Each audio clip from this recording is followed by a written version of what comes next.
क्या मां की सेवा?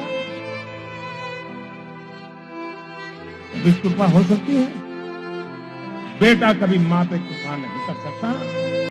बेटा सिर्फ समर्पित भाव से मां की सेवा करता है।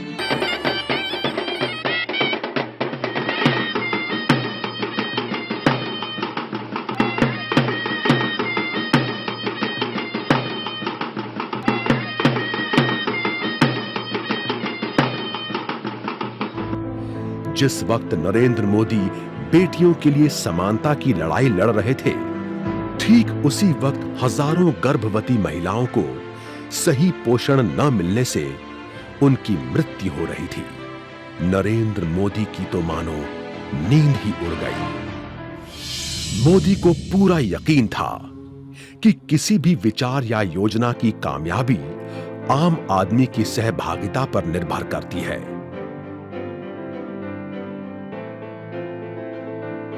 उनका कहना था कि अगर एक आम आदमी अपने वोट से सरकार बना सकता है, तो फिर उसे उसी सरकार के शासन में सहभागिता क्यों नहीं दी जा सकती है।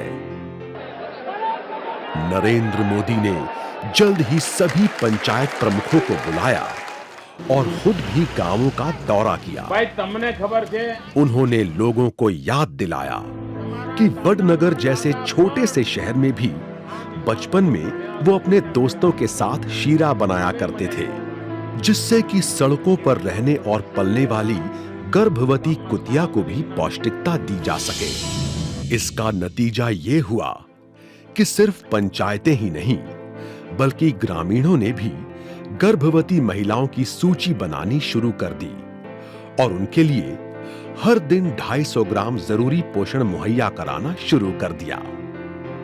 मोदी ने वो किया जो भारत को समग्र विकास के रास्ते पर आगे ले जाने में बड़ी भूमिका का निर्वाह करेगा।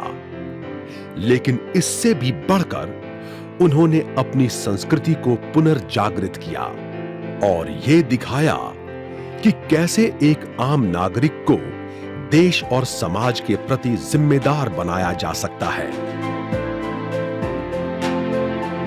भारत के विकास के लिए मोदी की पहली शर्त एक आम आदमी की सक्रिय सहभागिता थी। उनके विचारों पर भारतीय संस्कृति का गहरा प्रभाव था।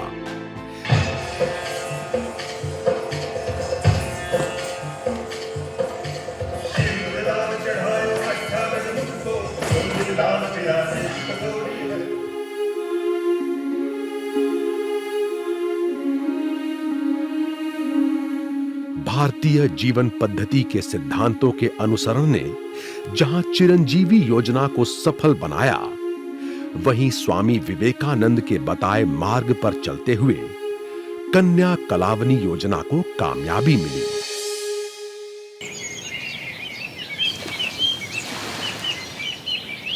एक तरफ मोदी अपनी सभ्यता और संस्कृति से जुड़े थे, तो दूसरी तरफ तकनीक के प्रयोग द्वारा एक सक्षम, सजग और सुहृदय शासन व्यवस्था देना चाहते थे। इसीलिए गुजरात सरकार ने 5 लाख सरकारी कर्मचारियों के लिए प्रशिक्षण कार्यक्रम चलाया। जब प्रशिक्षण कार्यक्रम शुरू हुआ, तो वहां मौजूद कर्मचारी ये देखकर हैरत में पड़ गए कि श्री नरेंद्र मोदी उनके बीच ही बैठे थे, एक प्रशिक्षु की तरह। वो चाहता था कि समूचे सरकारी तंत्र के नजरिए में बदलाव आए।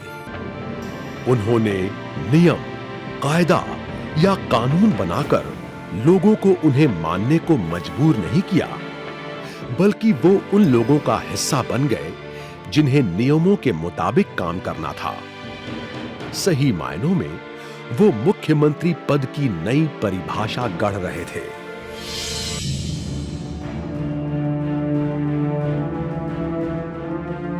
स्वागत ऑनलाइन और टेली फरियाद कार्यक्रमों के जरिए सही मायनों में एक वर्ग विहीन समाज की तरह गुजरात का एक आम आदमी मुख्यमंत्री तक सीधा पहुंचकर अपनी समस्याएं बता सकता था, समाधान पा सकता था। और हंसता मुस्कुराता घर जा सकता था। यही तो है सच्चे लोकतंत्र का आदर्श। કોઈ પણ નાનો માણસ છે એને જો સીધો જવાબ જોતો હોય અને કોઈ પણ અધિકારીઓ ધક્કા ખવડાવતા હોય તો આ એક સારી લાઈન છે જે સામાન્ય વ્યક્તિ માટે ઉપયોગ કરી શકે છે.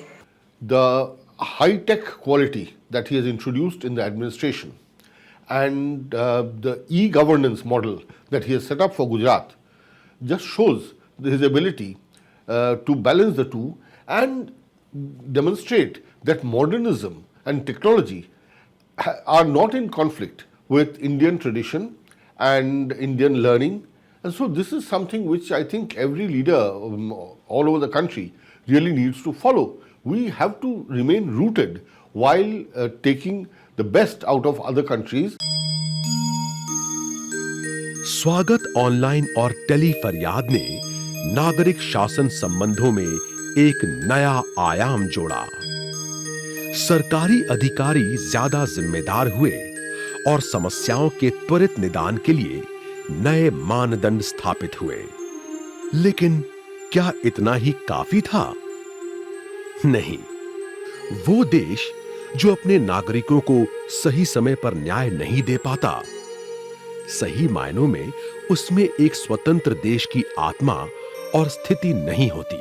समय की मांग है कि आधुनिक समाज के उन आडंबरों को ढूंढ निकाला जाए जिनकी वजह से इंसाफ मिलने में देरी होती है।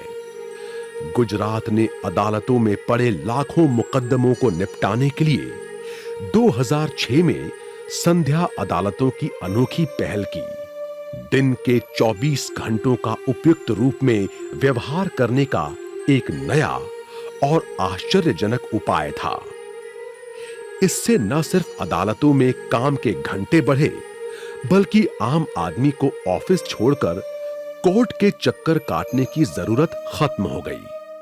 The fact that you can have litigants appearing in court after hours, especially on trivial matters, I think makes a huge qualitative difference to the delivery of justice in this country. Narendra Modi लोगों को सिर्फ उतना ही नहीं देना चाहते थे जिसकी उन्हें अपेक्षा थी, बल्कि वो सब कुछ अर्पित करना चाहते थे जिसका उन्होंने सपना भी नहीं देखा था।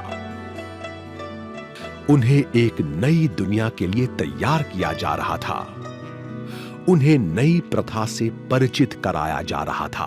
भाइयों बहनों, 70 साल पहले स्वराज के आंदोलन की आहलें जगाई गई थी। स्वराज मिलने के बाद आवश्यकता थी स्वराज के लिए आंदोलन चलाने की,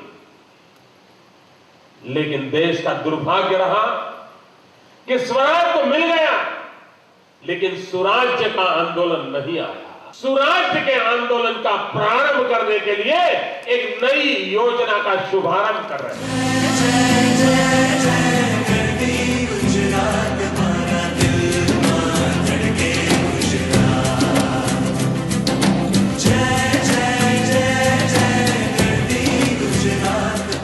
गुजरात की लंबी तट रेखा लोगों के सुखी जीवन के लिए वरदान है, तो वहीं रेगिस्तान प्रकृति की क्रूरता का नमूना। लेकिन गुजरात के लोग मुश्किलों को भी मौकों में बदलने का हुनर जानते हैं।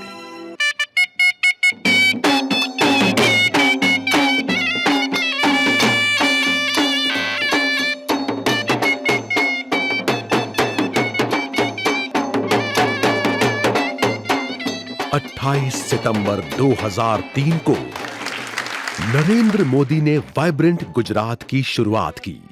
ये उनका मास्टर स्ट्रोक था जिसने गुजरात को दुनिया के नक्शे पर निवेश के स्वर्ग के तौर पर पेश किया। दुनिया भर के निवेशकों ने गुजरात का रुख किया। उसके बाद जो हुआ वो इतिहास बन गया। इसमें शिरकत करने वालों को जल्दी ही पता चल गया कि वाइब्रेंट गुजरात एक दिन का सरकारी आयोजन भर नहीं था। एक जापानी प्रतिनिधि मंडल गुजरात के मुख्यमंत्री नरेंद्र मोदी को इको फ्रेंडली प्रोजेक्ट की प्रगति की जानकारी दे रहा है, जिसकी शुरुआत 2009 में वाइब्रेंट गुजरात के वक्त हुई थी। Japanese company, but Gujarat side, where last year the Japanese government already made a MOU with the Gujarat government under the Vibrant Gujarat event. So after that, slowly the Japanese company make awareness for the Gujarat as an investment destination. जय जय जय जय जय जय गढ़वी गुजरात, जय जय गढ़वी गुजरात। और उसके बाद साल 2011 का vibrant Gujarat.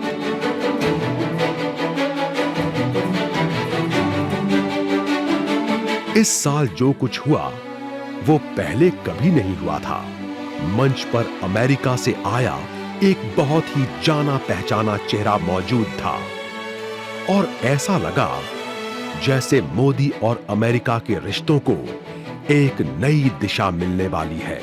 Honorable Chief Minister, as for Vibrant Gujarat, my aim in 2012 next year, as I look up at the board and I see Canada and Japan as your partner countries, my aim in 2012 is that the United States is there as your partner country. Jai Hind. न सिर्फ America ने इसमें भागीदारी की, बल्कि इसमें यूरोपीय संघ का प्रतिनिधित्व कर रहे ब्रिटिश सांसद जॉफ्री वॉन ऑर्डन की मौजूदगी भी अहम थी, जो गुजरात में यूरोपीय और अंग्रेजी कंपनियों के हितों की संभावना तलाश रहे थे। We know what a dynamic economy has been created here under the inspired leadership of Narendra Modi, and we really want to be part of Gujarat's future.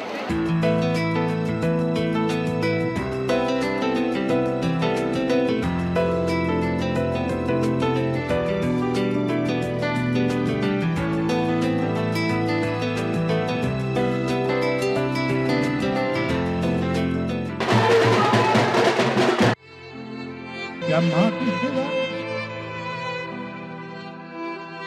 विश्वकृपा हो सकती है? बेटा कभी मां पे कृपा नहीं कर सकता। बेटा सिर्फ समर्पित भाव से मां की सेवा